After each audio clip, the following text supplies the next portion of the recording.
इस वजह तो होंदी है या तो मुड़ यूट्यूब वाले के खिलाफ कोई वीडियो होंदी है। अस्सलाम वालेकुम, मैं मोहम्मद अल्ताफ ते मेरा यूट्यूब चैनल है पेंडू जट। जो मेरे चैनल ते नवा है जल्दी जल्दी करो सब्सक्राइब ते हुण करें अपनी वीडियो स्टार्ट।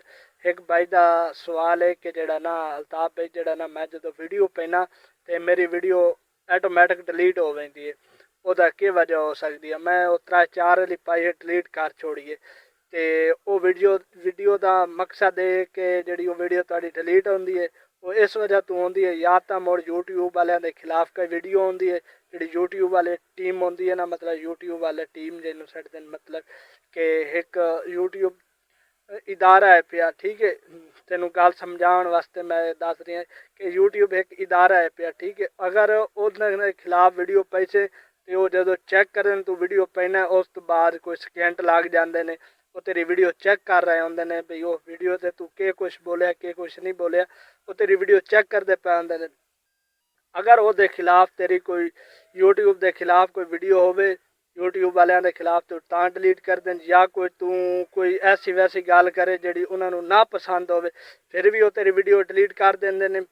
ते इस वजह तो तेरी वीडियो डिलीट हो रही होनी है। तू वीडियो जोड़ दी अपनी सुन दोबारा, कोई यूट्यूब वाले के खिलाफ तो नहीं या कोई किसी मतलब के होर तरह की कोई वीडियो तू पाई हो जी यूट्यूब वाले ना चाहना चाहते हो नैट से, उसकी वजह तो भी तेरी वीडियो डिलीट हो सकती है। कोशिश करके यूट्यूब वाले के खिलाफ तो किसी के खिलाफ वीडियो शीडियो तेरी ना हो वो कभी भी डिलीट नहीं करते। तेरी कोई खिलाफ वर्दी की हो सी यूट्यूब वाले के खिलाफ वर्दी तू वीडियो पाई हो सी, उसकी वजह तो वीडियो तेरी 3-4 तू पाई है तो उन्हें डिलीट कर दी है। इस तरह अक्सर होता है कि उन्होंने खिलाफ वीडियो पाई हुई हो मेरी भी 1-2 वीडियो हाँ पियाँ उन्हें जड़ा ना डिलीट कर दी हाँ पियाँ, उन्हें लिख के भेज दिता जीमेल के जरिए भाई यूट्यूब वाले के खिलाफ ये वीडियो तो पाई है, ये गैर कानूनी है, उसकी वजह तो मेरी वीडियो डिलीट हो गई है। अगर तेरी भी इस वजह तो है तो कोशिश करना है कि जड़ा ना तुसा वीडियो नहीं पाओ।